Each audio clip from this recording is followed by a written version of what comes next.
Good evening, this is B. Nagesh, retired civil servant, MA in Political Science and Public Administration. Today, we start analysis of GS3 paper 2020. We have completed GS2 2020. Now we start GS3. In GS3, the first question which we take for discussion today, Jal Shakti Abhiyan, the program for water conservation and water security. So see the question for discussion. First we read the question. The salient features of the Jal Shakti Abhiyan launched by the Government of India for water conservation and water security. 150 words, 15 marks. I remember some time back I spoke to you of how questions are directly lifted from the PIB releases.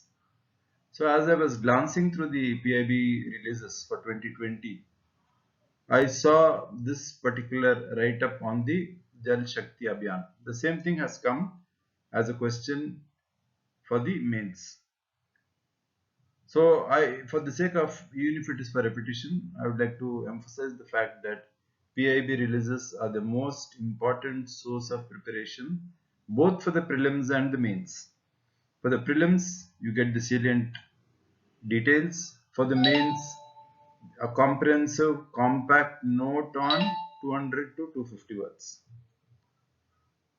And as I also told you, when we were doing another particular unit in GS2, a similar question on the poverty index has also come from the PIB release.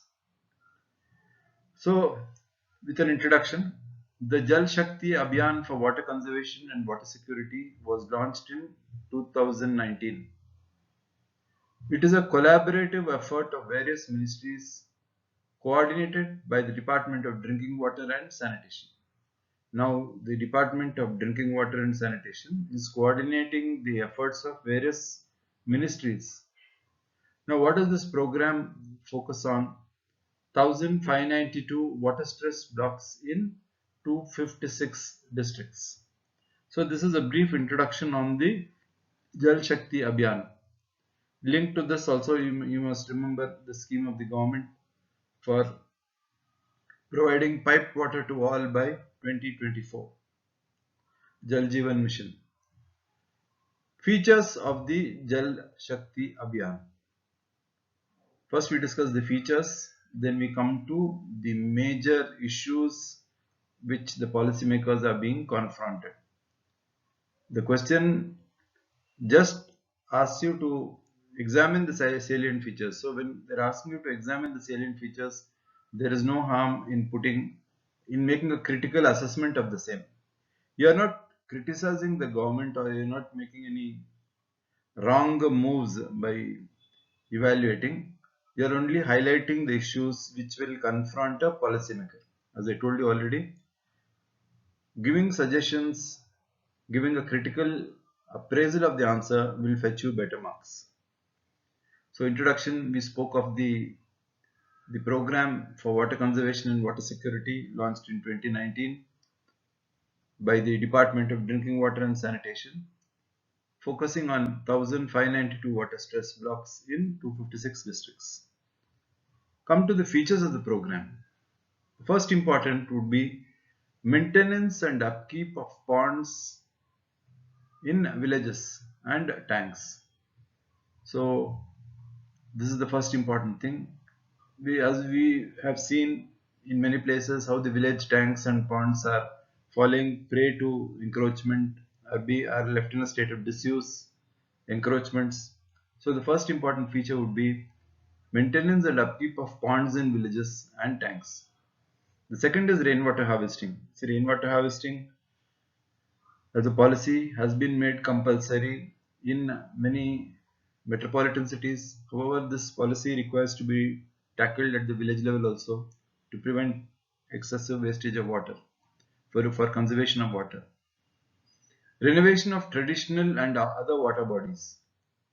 So, apart from renovating and maintaining the tanks, now renovation of the traditional form of water bodies, like we have the kalyanis which are associated, which are attached to the temples, the temple ponds, and traditional water bodies. So these will help in water conservation. Now the scheme focuses on block and district water conservation plans. Then they also speak of better choice of crops through Kishore Vikas Kendras. Better choice of crops, I mean reducing emphasis on the water intensive crops like sugarcane, paddy, etc. Time bound targets for waste water treatment. By time bound targets, I mean proper installation of this sewage treatment plants, see that they are working so that the treated water is available for industry and agriculture. In fact, as we have seen the working of the water treatment, this has taken a very bad, very low priority, and how the Supreme Court is monitoring the commissioning of the STPs. Then the government wants to make the Jal Shakti Abhiyan a mass movement, like the Swachh Bharat Abhiyan. How the movement for cleanliness has been made a national movement. Similarly, government also wants to make the Jal Shakti Abhiyan a mass movement by involving civil society, by involving voluntary associations, pensioners, whosoever comes forward to be a volunteer for the scheme.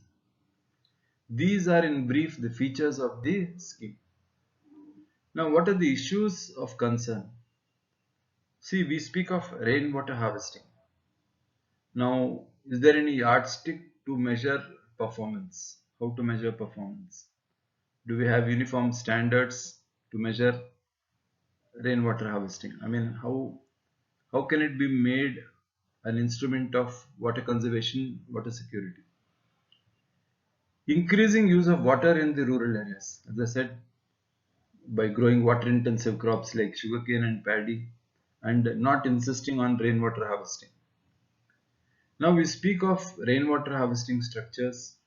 Now we have to work out the financial viability of these structures.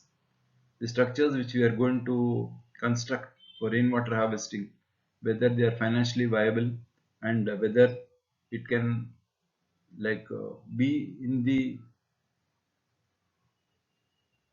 whether it can be in the reach of the common man.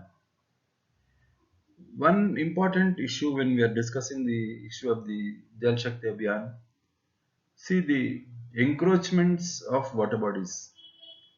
These encroachments have led to disappearance of so many water bodies, and the National Green Tribunal has taken up a case study of 166 water bodies and has asked and directed the city corporation, the state government to remove the encroachments on the water bodies. An interesting feature, if you notice, we had two bills introduced in 2016 to regulate groundwater extraction. Conservation, Protection and Regulation Bill 2016 and the National Water Framework Bill 2016. These two bills were introduced for regulating groundwater extraction. If you see the situation in many areas where the water table is steadily declining. So these two bills were supposed to regulate the groundwater extraction. Unfortunately, these bills are still awaiting enactment. Even after from 2016, they are still to see the light of the day. Afforestation to be accorded priority. Well, deforestation is going on everywhere in the name of the construction of the national highway or construction of the metro projects. Afforestation has to be taken on side by side because it is only afforestation which can check flash floods, runoff of water, etc. So these are the issues you should highlight in your answer, because when you are writing for 150 words, you summarize the features. Simultaneously, you highlight issues associated with the program. That way, the examiner will come to know that you have a holistic approach. As a future civil servant, you are expected to analyze a situation, by highlighting the pros and cons of an issue. Here, this question is a very factual question. They have asked you just the salient features of the Jal Shakti Abhiyan launched by the Government of India for water conservation, water security. It's a very factual question, but there is no harm in highlighting certain issues. As I said, these issues have to be highlighted if the program is to be a success. Because if you just highlight only the features, the answer will not be complete. The answer requires a critical analysis, like how I spoke of the rainwater harvesting structures. How financially viable are they? Suppose now we say the increasing usage of water in rural areas. In rural areas, do we have any model for rainwater harvesting, which is which is in the reach of the common man, the financial viability? And we also stress the most important aspect when now we are talking of water conservation and water security. Two bills are pending from 2016. Now, why have these bills not been introduced? Like I said, the Conservation Protection Regulation Bill 2016 and the National Water Framework Bill 2016. See, these two, if they are introduced, they will regulate groundwater extraction. Unfortunately, they are pending from 2016. So, this is another major issue which you have to highlight. Everybody talks of water conservation, water security, but why are we not institutionalizing measures to implement the same? Then I also spoke of the importance of afforestation. I spoke of the efforts of the National Green Tribunal. Now, the National Green Tribunal has detected encroachment of nearly 156 water bodies, and it has given directions to the policymakers, to the district authorities, in case of the districts, to the the city commissioners, and through them to the state government. And in many cases, especially in Karnataka, the NGT is monitoring on a regular basis. So the frequent monitoring by the National Green Tribunal has helped in reclamation of so many water bodies. So once the water bodies are reclaimed and the encroachments are removed, this is a big step towards water conservation and water security. So these are the highlights of the answer for a question on Jal Shakti Abhiyan, conservation of water and water security for 150 words. As I suggested, as I spoke to you earlier, please, even if it takes time, try and download the releases of the PIB, say for 1 year. The releases, then you can categorize it GS wise. See, as we are doing the mind maps, I pointed out two questions have come from the PIB. Why I insist on PIB is because it carries the government perspective and it is comprehensive and compact. It will show you how to write an answer for 250 words or 150 words. This should be the standard of preparation so that you would be able to score well in the main exam. Thank you.